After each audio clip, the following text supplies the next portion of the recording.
আমার কলেজের ভাই বোন সবাই কেমন আছে? আমার লক্ষ্মী ভাই বোন সবাই কেমন আছে? একটু ঝটপট কমেন্ট করব। আমরা একটু জানিয়ে দেবো যে আমাদের সবকিছু ক্লিয়ারলি দেখা যাচ্ছে কিনা এবং শোনা যাচ্ছে কিনা। আমরা একটু সবাই ঝটপট কমেন্ট করব।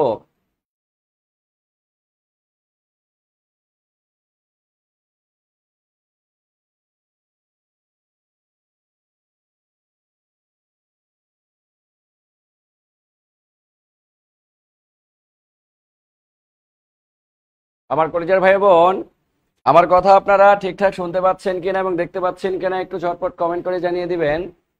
আমরা কিন্তু দেরি করব না, আমরা আমাদের ক্লাস শুরু করে দেবো ইনশাআল্লাহ।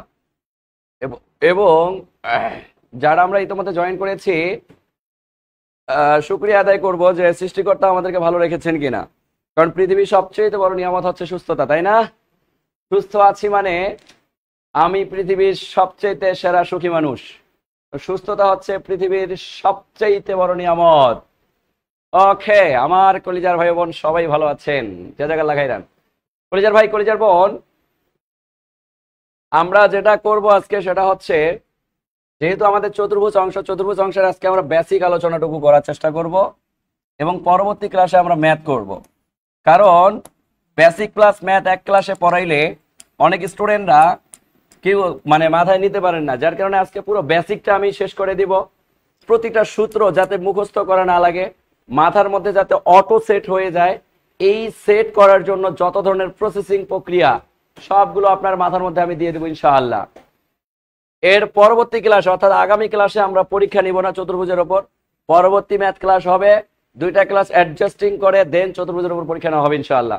কারণ আমি চাই আমার কলিজার ভাই বোনেরা যা শিখবে তা নিখুঁতভাবে শিখুক, এই নিখুঁত শেখাটা আমি চাই। এবং আজকে আমরা যা শিখবো ইনশাআল্লাহ আমার কলিজার ভাই কলিজার বোন একেবারে নিখুঁতভাবে শেখার চেষ্টা করব, যাতে করে চতুর্ভুজ সংক্রান্ত আর কোনো জায়গা থেকে আমাকে যেভাবেই কোশ্চেন করুক আমি যেন কোশ্চেনের উত্তর দিতে পারি। তাকে বুঝাইতে পারছি কলিজার ভাই কলিজার বোন? আচ্ছা, তাহলে আমরা আলোচনায় চলে আসি। আমার কলিজার ভাই আমার কলিজার বোন, আমরা আলোচনায় চলে আসলাম। দেখেন, চতুর্ভুজ, এই চতুর্ভুজ অংশটাকে যদি আমরা বিভক্ত করি, আমরা বাহু ভেদে কোণ ভেদে অনেকভাবেই ভেদ করতে পারি বা বিভক্ত করতে পারি। কিন্তু আমরা চতুর্ভুজের যে যে জায়গাগুলো থেকে কোশ্চেন আসে আমরা একটা একটা করে আলোচনা করব। আমরা প্রথমত যদি আয়তক্ষেত্র নিয়ে আলোচনা করি, আমরা জানি চতুর্ভুজ মানেই হচ্ছে চারটা বাহু দ্বারা সীমাবদ্ধ ক্ষেত্র। এখানে চারটা বাহু আছে, চারটা বাহু দ্বারা সীমাবদ্ধ ক্ষেত্রকে আমরা চতুর্ভুজ বলি, বা চারটা রেখাংশ দ্বারা সীমাবদ্ধ ক্ষেত্রকে আমরা কি বলি? চতুর্ভুজ বলে থাকি। কিন্তু আমার কলিজার ভাই কলিজার বোন, আমরা যদি আয়তক্ষেত্র নিয়ে একটু ডিটেলস আলোচনা করি, এই আয়তক্ষেত্র থেকে আমাদের তিন ধরনের কোশ্চেন করে। একটা কোশ্চেন হচ্ছে, আমরা বেসিক তথ্যগুলো সাইডে লিখে নিব। দেখেন, এটা হচ্ছে এ বি সি ডি একটা আয়তক্ষেত্র। এই আয়তক্ষেত্রের এই বাহুটা এ মানে এটাও এ, এটা বি মানে এটাও বি, রাইট? এক্স্যাক্টলি। এবার আসেন আমার কলিজার ভাই কলিজার বোন, যদি আমাকে এটার শর্তগুলো লিখতে বলে, আমরা বলবো এর বিপরীত বাহু, এর বিপরীত বাহু সমান ও সমান্তরাল, সমান ও সমান্তরাল, সমান ও সমান্তরাল। এছাড়াও আমরা আরো একটা গুরুত্বপূর্ণ বৈশিষ্ট্য এটার জানি, যে এর কোণগুলো সমকোণ, এর কোণগুলো কি কোণ? কোণগুলো সমকোণ। এছাড়াও আমরা আরো একটা তথ্য জানি, সেটা হচ্ছে আমরা যদি এর কোণগুলো তো সমকোণ বুঝছি, কিন্তু এতে যদি আমরা কর্ণগুলো যোগ করে দেই, এই কর্ণগুলো যদি আমরা দেখি কর্ণগুলো সমান, যার কারণে আমরা বলি এর কর্ণদ্বয় সমান। এর কর্ণদ্বয় কি? সমান। এর কর্ণদ্বয় সমান। আশা করছি আমরা এতটুকু বৈশিষ্ট্য ক্লিয়ার। এবার আসেন আমার কলিজার ভাই বোন, আমরা যদি একটু সূক্ষ্মভাবে অবজার্ভ করি, একটু সূক্ষ্মভাবে অবজার্ভ করলে এখান থেকে আমাদের তিনটা ক্রাইটেরিয়াতে কোশ্চেন করে। কয়টা ক্রাইটেরিয়া? তিনটা ক্রাইটেরিয়াতে আমাকে কোশ্চেন করে থাকে। নাম্বার ওয়ান, আমাকে বের করতে বলবে পরিসীমা। কি বের করতে বলবে? পরিসীমা বের করতে বলবে। আমি শুধু পরিসীমা শেখাবো আপনাকে। একটা ভুজের আপনি পৃথিবীতে যত ভুজ আছে সকল ভুজের পরিসীমা চোখের ইশারায় বের করতে পারবেন। কারণ এই পরিসীমা মানে 2 ইনটু দৈর্ঘ্য যোগ প্রস্থ, এটা ভুল ধারণা, এটা ভুল কনসেপ্ট। আপনি যে কাজটা করবেন সেটা হচ্ছে পরিসীমা থেকে মনে রাখবেন এই যে শেষে সীমা বলছে, এই সীমা দ্বারা মনে রাখবেন সীমানাগুলোর যোগফল। তাইলে একটা ভুজের যতগুলো সীমানা থাকবে এই সবগুলো সীমানাকে যদি আমি যোগ করি এই যোগফলটাই হবে আমার পরিসীমা। তাহলে আয়তক্ষেত্রের পরিসীমা কি হবে? আমরা দেখতেছি দুইটা সীমা এ, তাহলে আমরা বলবো এ প্লাস এ।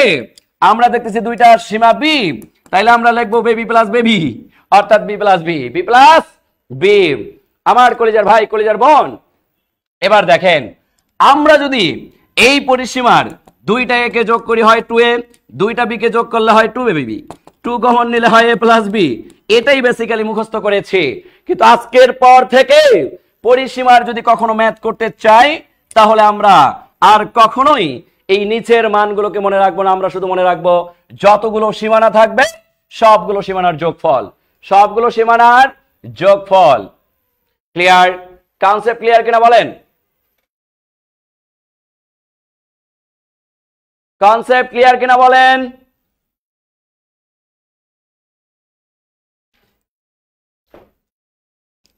Concept clear?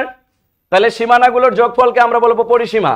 যেমন আমাকে যদি বলা হয় একটা বর্গক্ষেত্রের পরিসীমা কি, আমি জানি একটা বর্গক্ষেত্রের 4টা বাহুই সমান, তাহলে এই বাহুটা যদি এ হয় এটাও এ, এটাও এ, এটাও এ, তাহলে আমরা সবগুলো বাহুকে যোগ করলে হয় এ প্লাস এ প্লাস এ প্লাস এ ইকুয়াল 4a। আমাকে যদি বলা হয় একটি সামান্তরিকের পরিসীমা কি, আমি বলি সামান্তরিকের বিপরীত বাহুগুলো সমান, এটা এ হইলে এটা এ, এটা বি হইলে এটা বি, তাইলে পরিসীমা কি হবে? পরিসীমা হবে এখানেও এ প্লাস বি প্লাস বি। আমাকে যদি বলা হয় রম্বসের পরিসীমা, তাইলে আমি কি করব? রম্বসের কোন কোণ সমকোণ না, কিন্তু সবগুলো বাহু সমান, তাহলে রম্বসের পরিসীমা কি হবে? এটাই হইলে এটাই এটাই এটাই, এই সবগুলো একে যোগ করলে এ প্লাস এ প্লাস এ প্লাস এ ইকুয়াল 4a। আমরা যদি ট্রাপিজিয়ামের পরিসীমার কথা বলি, আমরা সবাই জানি ট্রাপিজিয়ামের এক জোড়া বাহু সমান্তরাল, কিন্তু কোন বাহু সমান না। কোন বাহু সমান না হওয়ার কারণে এই বাহুটাকে এ ধরলে এটা বি, এটা সি, এটা ডি, তাহলে এর পরিসীমা কি হবে? এটার পরিসীমা হবে A plus B plus C plus D. শুধু তাই না, আমার কলিজার ভাই কলিজার বোন, আপনাকে যদি এখন প্রশ্ন করা হয় একটা সমবাহু ত্রিভুজের পরিসীমা কত, আপনি বলবেন এর সীমানা 3টা, এ প্লাস এ প্লাস এ প্লাস এ 3a।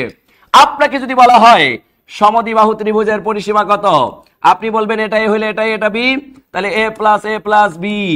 আপনাকে যদি বলা হয় বিষমবাহু ত্রিভুজের পরিসীমা কত, আপনি বলবেন এটা যদি এ হয় এটা বি এটা সি, এ প্লাস বি প্লাস সি। তার মানে পরিসীমা মানে আমরা বুঝতে পারলাম যে একটা স্ট্রাকচারের সীমানাগুলোর যোগফল। শুধু তাই না, আপনাকে যদি এখন বলা হয় যে একটা পঞ্চভুজের পরিসীমা কত, আপনি বলবেন 5a। কেন? কারণ একটা পঞ্চভুজ যখন আমি আঁকতে যাই তখন একটা পঞ্চভুজের টোটাল 5টা বাহু থাকে। কয়টা বাহু থাকে? 5টা বাহু থাকে। এই 5টা বাহুর সবগুলোই সমান। এটা যদি 5 মিটার, এটা 5 মিটার, এটা 5 মিটার, এটা 5 মিটার, এটা 5 মিটার, সবগুলো বাহু সমান থাকে। এই সবগুলো বাহু সমান থাকার কারণে এটা এ মানে এটাও এ, এটাও এ, এটাও এ, এটাও এ, তখন 5টা এ যোগ করলে হয় 5a। আপনাকে যদি আমি বলি 100 বাহু বিশিষ্ট একটি বহুভুজের পরিসীমা কত, আপনি বলবেন 100a। আপনাকে যদি বলি 50টা বাহু বিশিষ্ট একটি বহুভুজের পরিসীমা কত, আপনি বলবেন 50a। আশা করা যায় যে আপনারা বুঝতে পেরেছেন। ক্লিয়ার কিনা বলেন? বলেন ক্লিয়ার কিনা?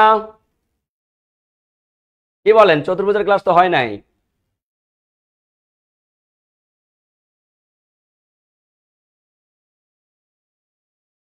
সোহাগ সাহেব, চতুর্ভুজের ক্লাস তো হয়ে গেছে সবাই বলতেছে।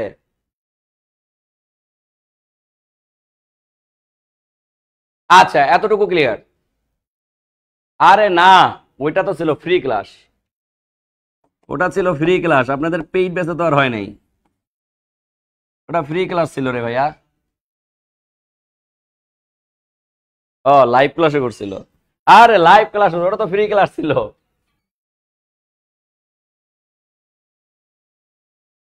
না সমস্যা নেই। আরে না, ঠিক আছে ঠিক আছে ঠিক আছে, এই ক্লাসটা অনলাইনে হয়তো বা ফ্রিতে পাইছিলেন আপনারা। ও ফুল ফ্রি স্কলারশিপ, ওটা মাঝে মধ্যে হয়েই থাকে, সমস্যা নাই। আচ্ছা, এবার কাজে আসি আমরা। দেখেন, এবার যদি আমাকে প্রশ্ন করা হয় যে একটা চতুর্ভুজের, হ্যাঁ অন্য ব্যাচের ক্লাস হয়েছে, ওটা ফ্রি ক্লাস ছিল এক্স্যাক্টলি। ওই রুটিনে বৃত্ত দিয়া থাকলে ওটা বৃত্তটা ভুলেছিল, কারণ চতুর্ভুজ বাদ দিয়ে তো আর বৃত্তে দৌড়ে যাওয়া যায় না। আচ্ছা যাই হোক, একটু মনোযোগ দেই। তাহলে দেখেন, একটা আয়তক্ষেত্র থেকে আমাকে যদি পরিধি বের করতে বলে, কি বের করতে বলে? পরিধি বের করতে বলে। এই পরিধিটা কত হবে এটা আমাকে জানতে হবে। আমার কলিজার ভাই, কলিজার বোন, খুব মনোযোগ দেন, খুব মনোযোগ সহকারে পুরো জিনিসটাকে আমরা বোঝার চেষ্টা করি। একটু মনোযোগ দেই। আমরা শুধু আজকে বেসিকগুলো শিখবো, বেসিকগুলো শিখলেই আমাদের কাজ শেষ। দেখেন, আপনাকে আয়তক্ষেত্র থেকে বের করতে বলতেছে কি, সরি পরিধি না, আপনাকে কর্ণ বের করতে বলবে, সরি আপনাকে বের করতে বলবে কর্ণ। কি বের করতে বলবে? কর্ণ বের করতে বলবে। আপনি কর্ণ কিভাবে বের করবেন? দেখেন, একটা আয়তক্ষেত্রের কর্ণ আমরা জানি দুইটাই সমান, এর কর্ণ দুইটাই সমান। এর দুইটা কর্ণ সমান হওয়ার কারণে এর কর্ণ তৈরি হয়েছে পৃথিবীতে। একটা বর্গক্ষেত্র আঁকলে এই বর্গক্ষেত্রের সবগুলো কোণ সমকোণ হওয়ার কারণে এরও কোণ কর্ণগুলো সমান হয়। কিন্তু আপনি যদি একটা ট্রাপিজিয়াম আঁকেন, একটা কর্ণ ছোট একটা বড়, আপনি যদি একটা সামান্তরিক আঁকেন, একটা কর্ণ বড় একটা ছোট, আপনি যদি একটা রম্বস আঁকেন, এই রম্বসের ক্ষেত্রে একটা কর্ণ বড় একটা ছোট। যার কারণে আজকের পর থেকে মনে রাখবেন, যাদের কর্ণগুলো অসমান এদের জন্য কখনোই কর্ণের সূত্র তৈরি করা সম্ভব না। তাহলে কর্ণের সূত্র শুধুমাত্র পুরো পৃথিবীতে দুইজনেরই হয়, তবে একটা কর্ণের মান দেওয়া থাকলে আরেকটা কর্ণের মান বের করা যায় এগুলো থেকে। কিন্তু কর্ণের সূত্র বেসিক্যালি দুইজনের। একটা হচ্ছে আমাদের যখন আয়তক্ষেত্রের কথা বলবে তখন আপনি কর্ণের সূত্র পাবেন, আর যখন আপনাকে বর্গক্ষেত্রের কথা বলবে তখন আপনি কর্ণের সূত্র পাবেন। অন্যথায় কর্ণের সূত্র কখনো আবিষ্কার হয়নি, হবেও না। বিকজ অন্য সকল সিস্টেমের মধ্যে যদি আপনি লক্ষ্য করেন, একটা কর্ণ ছোট একটা বড়, একটা বড় একটা ছোট, একটা বড় একটা ছোট, এই একটা বড় একটা ছোট হওয়ার কারণে এই জায়গাগুলোতে কর্ণদ্বয় সমান না হওয়ার কারণে এগুলোতে কর্ণের সূত্র তৈরি হয় না। তাহলে কর্ণের সূত্র আমরা কয় জায়গায় পাবো? অনলি ফর দুই জায়গায় পাবো আমরা। একটা হচ্ছে আয়তক্ষেত্র, আর একটা হচ্ছে বর্গক্ষেত্র। কারণ পরীক্ষার হলে গিয়ে এমনি করে মাথা চুলকাই আর বলি, হাই হাই কার কর্ণের সূত্র জানি মুখস্থ করছি, কার কর্ণের সূত্র জানি আছে, কার নাই। এই ধরনের কনফিউশন আমরা তৈরি করব না। কর্ণের সূত্র শুধুমাত্র দুইজনের আছে, এক আয়তক্ষেত্র, দুই হচ্ছে বর্গক্ষেত্র। আমার কলিজার ভাই, কলিজার বোন, তাইলে এই আয়তক্ষেত্রের কর্ণটা আমরা কিভাবে বের করব একটু দেখার চেষ্টা করি। দেখেন, আমরা যদি এটাকে কর্ণ চিন্তা করি, তাহলে এটাকে কর্ণ চিন্তা করলে এটা একটা সমকোণ। এটা একটা সমকোণ যদি হয়, এই সমকোণের বিপরীত বাহুটাকে আমরা বলি অতিভুজ। কি বলি? অতিভুজ বলি। তাহলে দেখেন, এখানে যাহা কর্ণ, এই যাহা কর্ণ আজকের পর থেকে মনে রাখবেন, এই কর্ণের আরেক নাম হচ্ছে অতিভুজ, কারণ সমকোণের বিপরীত বাহুকে অতিভুজ বলা হয়। তাহলে আজকের পর থেকে কর্ণের সূত্র মানে মনে রাখবেন পিথাগোরাসের উপপাদ্য। পিথাগোরাসের উপপাদ্য কি? অতিভুজ স্কয়ার ইকুয়াল লম্ব স্কয়ার প্লাস ভূমি স্কয়ার। তার মানে এখানে যদি আপনি কর্ণের উপরে স্কয়ার দেন, তাহলে কর্ণটাই হচ্ছে অতিভুজ স্কয়ার। এই যে কর্ণ স্কয়ার, যাকে আপনি অতিভুজ বললেন সেই কর্ণ। তাহলে কর্ণ স্কয়ার ইকুয়াল কি? লম্ব স্কয়ার প্লাস ভূমি স্কয়ার। লম্বটা কি? এ স্কয়ার, ভূমিটা কি? B square. তাহলে কর্ণ ইকুয়াল কি হবে? কর্ণ ইকুয়াল হবে root over A square plus B square. এটাই কর্ণ, এটাই কর্ণ। ক্লিয়ার? ক্লিয়ার কিনা বলেন? কনফিউশন ক্লিয়ার কিনা? আয়তক্ষেত্র ও বর্গক্ষেত্রের কর্ণের সূত্র হয় এক্স্যাক্টলি। আমার কলিজার ভাই, কলিজার বোন, বুঝতে পেরেছে কিনা একটু ঝটপট কমেন্ট করে জানিয়ে দিব যে আমরা ক্লিয়ারলি বুঝতে পেরেছি কিনা। বলেন ক্লিয়ার কিনা? ক্লিয়ার কিনা বলেন? কনসেপ্ট ক্লিয়ার কিনা? এবার আসেন আমার কলিজার ভাই, কলিজার বোন, আমরা কি করব? আমরা কর্ণের ফর্মুলা বুঝতে পারলাম। এবার যদি আমাকে বর্গক্ষেত্র থেকে কর্ণ বের করতে বলে তাহলে আমি কি করব? দেখেন, এটা একটা বর্গক্ষেত্র, এই বর্গক্ষেত্রের এই বাহু, এই বাহু, এই বাহু, এই বাহু, তাহলে এটা কি? কর্ণ। তাহলে এটা সমকোণ। সমকোণের বিপরীত বাহু যদি আমার এখানে কর্ণ হয়, তাহলে আমি আবারও বলতেছি কর্ণ স্কয়ার ইকুয়াল বা অতিভুজ স্কয়ার ইকুয়াল লম্ব স্কয়ার প্লাস ভূমি স্কয়ার। কিন্তু বর্গের ক্ষেত্রে যাহাই লম্ব তাহাই ভূমি, কারণ বর্গের ক্ষেত্রে সবগুলো বাহু সমান। এটা যতটুকু এটাও ততটুকু। তাহলে এই যে লম্ব স্কয়ার মানে এ স্কয়ার, ভূমি স্কয়ার মানেও এ স্কয়ার। তাহলে আমরা কর্ণ ইকুয়াল কি বলতে পারি? কর্ণ ইকুয়াল স্কয়ারটা পাশে গেলে রুট হয়ে যাবে, এ স্কয়ার যোগ করলে হবে 2a স্কয়ার। এর স্কয়ার আর রুট ক্যান্সেল গিয়ে হবে √2 ইন্টু এ, √2 ইন্টু এ। ক্লিয়ার? বলেন তাহলে কর্ণ, আমি যদি এতটুকু পর্যন্ত না এসে এখানেও মান বসাইতাম তাও আমার উত্তর রাইট হইতো। আমি যদি এত দূর পর্যন্ত না এসে এখানেও মান বসাইতাম তারপরে উত্তর হইতো। শুধু যে মানটা পাইতাম ওটাকে স্কয়ারটা অবশ্যই নিয়ে রুট করতাম, অ্যান্সার চলে আসতো। তার মানে আমি আলাদা করে প্যানিক নিয়ে মুখস্থ করব না, আমি কর্ণ মানে মনে রাখবো শুধুমাত্র কেবলমাত্র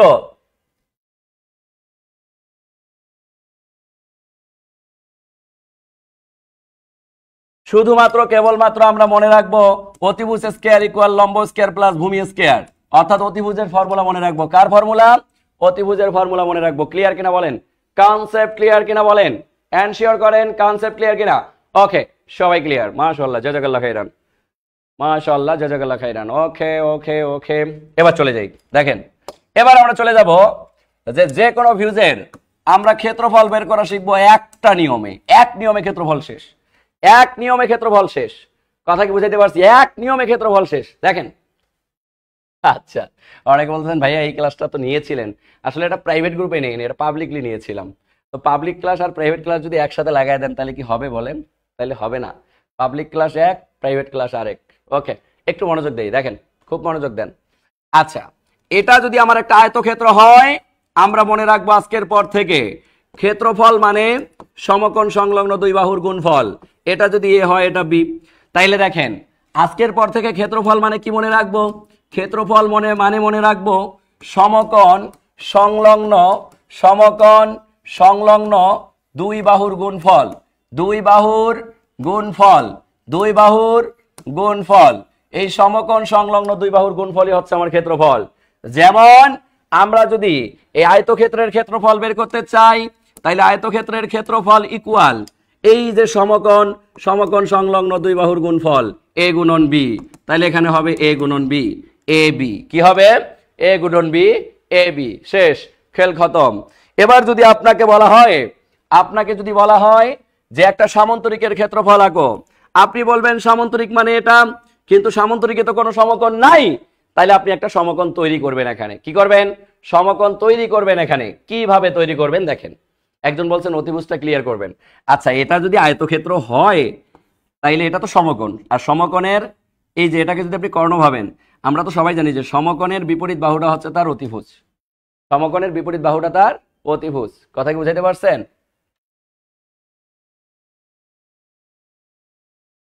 ওকে, আশা করছি বুঝতে পেরেছেন।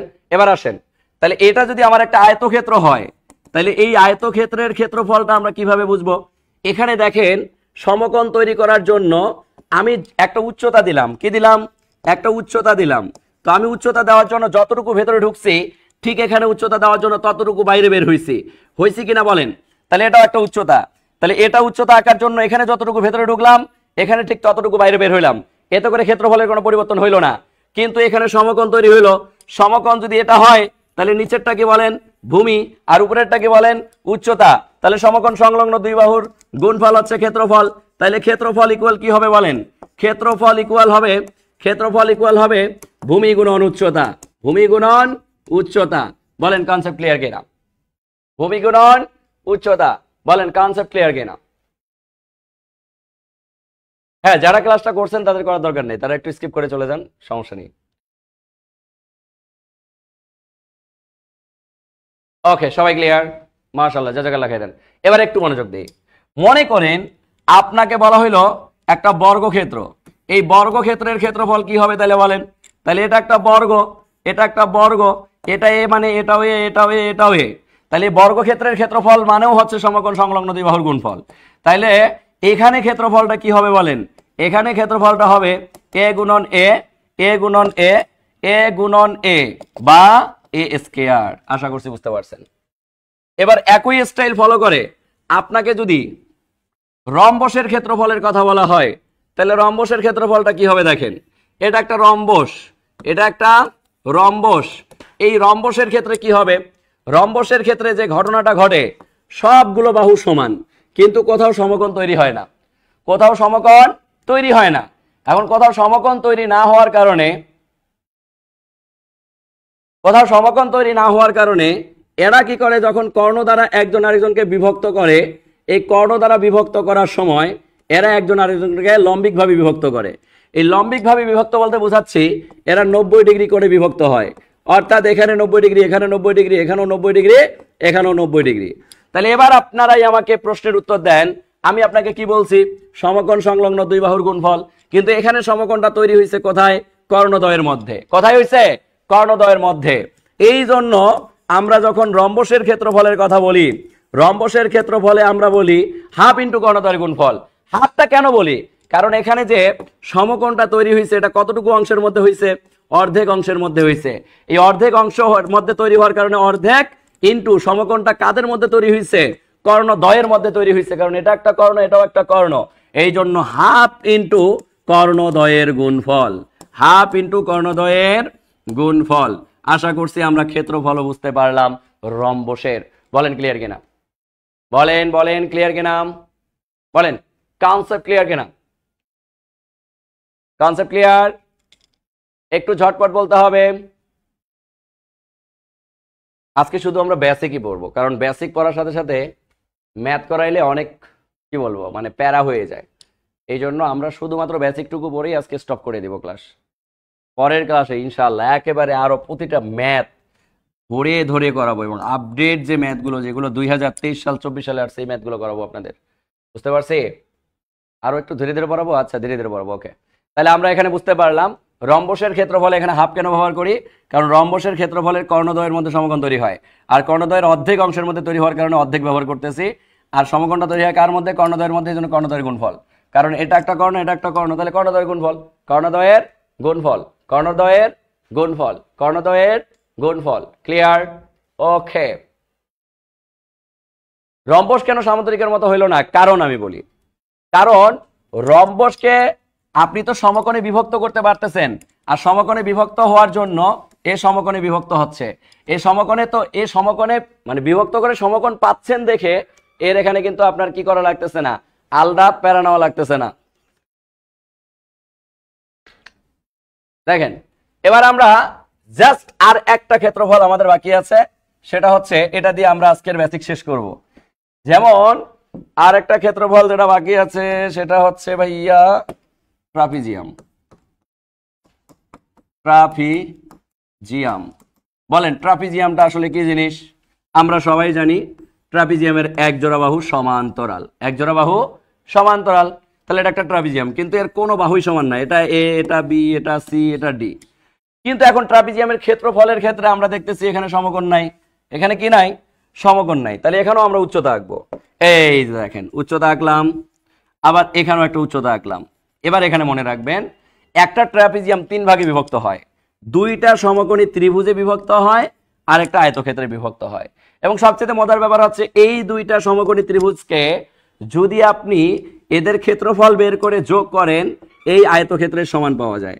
তার মানে আমরা বুঝতে পারলাম এই ট্রাপিজিয়ামের ক্ষেত্রফল যখন আমরা বের করব এর সমকোণ তৈরি হয় উচ্চতার এই জায়গায়। তাইলে ক্ষেত্রফলটাকে অর্ধেক করে কে, অর্ধেক করে তার উচ্চতা। দেখেন পুরো ট্রাপিজিয়ামটাকে অর্ধেক করতেছে তার উচ্চতা, এই জন্য উচ্চতা গুণন। এবার দেখেন এখানে একটা সমান্তরাল বাহু, এখানে একটা সমান্তরাল বাহু, এখানে জাস্ট ভূমিটা যেভাবে কাজ করে সেটা হচ্ছে সমান্তরাল বাহুর যোগফল হিসাবে, সমান্তরাল বাহুর যোগফল, সমান্তরাল বাহুর যোগফল রূপে কাজ করে। কি রূপে কাজ করে? যোগফল রূপে কাজ করে। তাহলে হাফ ইন্টু উচ্চতা ইন্টু সমান্তরাল বাহুর যোগফল, হাফ ইন্টু উচ্চতা ইন্টু সমান্তরাল বাহুর যোগফল, হাফ ইন্টু উচ্চতা ইন্টু সমান্তরাল বাহুর যোগফল। ক্লিয়ার? রম্বসে কেন সামান্তরিকের মতো উচ্চতা নেওয়া হবে না, কারণ রম্বসের ভেতরে আমরা সমকোণ পাই, কিন্তু সামান্তরিকের এখানে কিন্তু আমরা সমকোণ পাই না, এখানে সমকোণ কখনোই উৎপন্ন হয় না, সমকোণ উৎপন্ন হয় না, কিন্তু রম্বসে হয়। কেন হয়? কারণ রম্বসের সবগুলো বাহু সমান, রম্বসের সবগুলো বাহু সমান হওয়ার কারণে এরা যখন কর্ণ দ্বারা বিভক্ত করে এরা 90 ডিগ্রিতে বিভক্ত হয়। আর যেহেতু 90 ডিগ্রি মাঝখানে পেয়ে গেছি তাহলে আমরা আর ওখানে সমকোণ আঁকবো কেন? বুঝতে পারছি?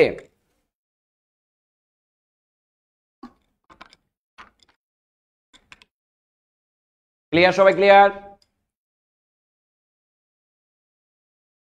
ট্রাপিজিয়ামটা আরেকবার বলি, ট্রাপিজিয়ামের সমকোণ তৈরি করতে গেলে উচ্চতা লাগে, কিন্তু উচ্চতা দ্বারা এই পুরো ট্রাপিজিয়ামটাকে অর্ধেক করা হয়, এই জন্য হাফ ইন্টু উচ্চতা, হাফ ইন্টু উচ্চতা। কিন্তু এখানে ভূমি রূপে কাজ করে সমান্তরাল বাহু, এই জন্য দুইটা সমান্তরাল বাহুর যোগফল, এই দুইটা মিলে একটা ভূমি, তাহলে এইচ গুণন সমান্তরাল বাহুদ্বয়ের যোগফল। সমান্তরাল বাহুদ্বয়ের যোগফল, সমান্তরাল বাহুদ্বয়ের যোগফল। স্যার সামান্তরিকের ক্ষেত্রফলটা আরেকবার বুঝান। আচ্ছা, সামান্তরিকের ক্ষেত্রফলটা আমি আরেকবার বুঝাই দিয়ে দেখাচ্ছি। দেখেন, এই যে সামান্তরিক, এই যে সামান্তরিক, এই সামান্তরিকের কর্ণ দ্বারা বিভক্ত করলে সমকোণে বিভক্ত করে না, কিন্তু সমকোণ পাওয়া যায় শুধুমাত্র উচ্চতা দিলে। কি দিলে? উচ্চতা দিলে। তাহলে এটা উচ্চতা, তাহলে এখানে সমকোণ তৈরি করলো। এটা ভূমি, নিচেরটা কি? ভূমি। এই জন্য এর ক্ষেত্রফল ইকুয়াল ভূমি গুণন উচ্চতা, ভূমি গুণন উচ্চতা, ভূমি গুণন উচ্চতা। ক্লিয়ার? যদি এখানে কোনো কারণে কর্ণ দ্বারা বিভক্ত করে সমকোণ পাইতাম, তাহলে এখানেও আমরা বলতাম হাফ ইন্টু কর্ণদ্বয়ের গুণফল। কিন্তু হাফ ইন্টু কর্ণদ্বয়ের গুণফল কোথায় পাই? রম্বসের ক্ষেত্রে। সবগুলো বাহু সমান হওয়ার কারণে কর্ণ দ্বারা বিভক্ত করে 90 ডিগ্রি কোণে, 90 ডিগ্রি কোণে। ক্লিয়ার? বৃত্তের ক্লাস এরপরেই হবে, এরপরে বেসিক ক্লাস নিব, বেসিক ক্লাসটা শেষ হলে বৃত্তের ক্লাস নিব ইনশাআল্লাহ। ওকে পরিচার ভাই বোন, আজকে শুধুমাত্র আমার বেসিক আলোচনাটুকুই করার প্ল্যান ছিল, কারণ আমি দেখেছি এখানে বেসিক প্লাস ম্যাথ করাইতে গেলে শেষ মুহূর্তে অনেক স্টুডেন্ট ম্যাথ বুঝতে পারেন না। এই ম্যাথ বুঝতে না পারার কারণে আমি এই শুধুমাত্র চতুর্ভুজ অংশটাকে বেসিক পর্ব আর রেগুলার ম্যাথ মানে ম্যাথ সলিউশন এই দুটাকে দুই ভাগে বিভক্ত করছি। অর্থাৎ এই বেসিকটুকু আজকে আমরা শুধু শিখলাম।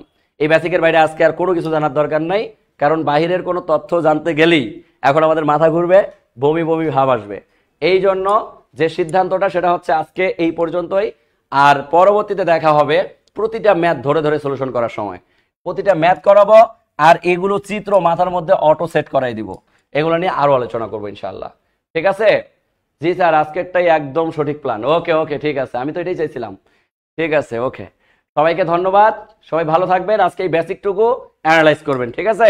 সবাই ভালো থাকবেন, সুস্থ থাকবেন, সবার সুস্থতা কামনা করে শেষ করলাম। আল্লাহ।